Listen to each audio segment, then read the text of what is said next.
નમસ્કાર.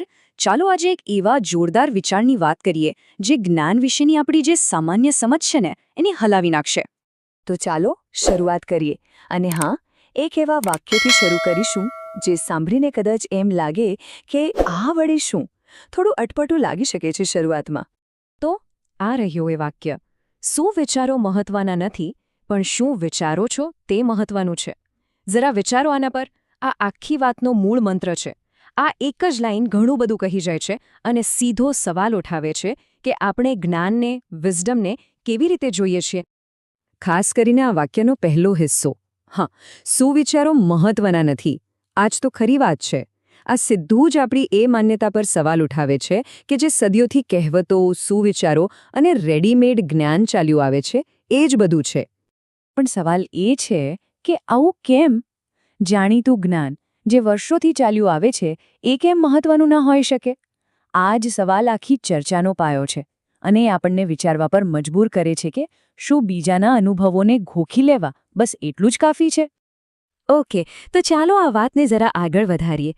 એ સમજવા માટે કે ખુદ વિચારવાની પ્રક્રિયા કેમ વધુ મહત્વની છે, પહેલાં એ તો સમજવું પડે ને કે આ સુવિચારો અને કહેવતોમાં એવું તો શું છે કે એ આપણને આટલા બધા ગમે છે, એની આકર્ષણ શું છે?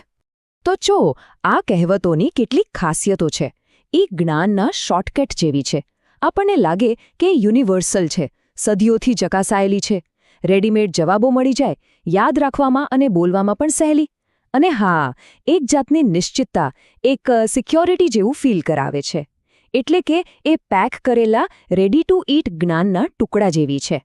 કોઈ પણ સિચ્યુએશનમાં ફટ દઈને એક ઉકેલ આપી દે, એટલે વિચારવાની મહેનત બચી જાય એવું લાગે. સારું, તો આ તો થઈ કહેવતોની વાત. હવે સિક્કાની બીજી બાજુ જોઈએ. એટલે કે પોતાના વિચારોની તાકાત શું છે એ સમજીએ. કારણ કે કહેવતોની એ આરામદાયક દુનિયાથી બિલકુલ અલગ. જાતે વિચારવું એ એકદમ જુદી જ વાત છે. તો વિચારવું એટલે શું? જુઓ, એ કોઈ વિચારને એમ જ સ્વીકારી લેવાની વાત નથી. એ એક એક્ટિવ પ્રોસેસ છે, જેમાં સવાલ પૂછવા, એનું વિશ્લેષણ કરવું અને પછી બધું જોડીને એક નવી, પોતાની સમજ બનાવવી. એટલે કે ખાલી કોઈનો વિચાર લઈ લેવો અને જાતે વિચાર ઘડવો, આ બંનેમાં જમીન આસમાનનો ફરક છે. વિચારવું એ જવાબ નથી, એ જવાબ સુધી પહોંચવાની સફર છે. અને આ જ આપણને આપણી મૂળ વાત પર પાછા લાવે છે. વિચારની પ્રાથમિકતા. શા માટે વિચારવાની પ્રોસેસને કહેવત કરતાં વધુ ઇમ્પોર્ટન્ટ ગણવામાં આવે છે? કારણ કે વાત ખાલી જવાબની નથી. વાત એ છે કે એ જવાબ સુધી પહોંચ્યા કેવી રીતે. આ તફાવતને અહીં જુઓ, કેટલું સ્પષ્ટ છે.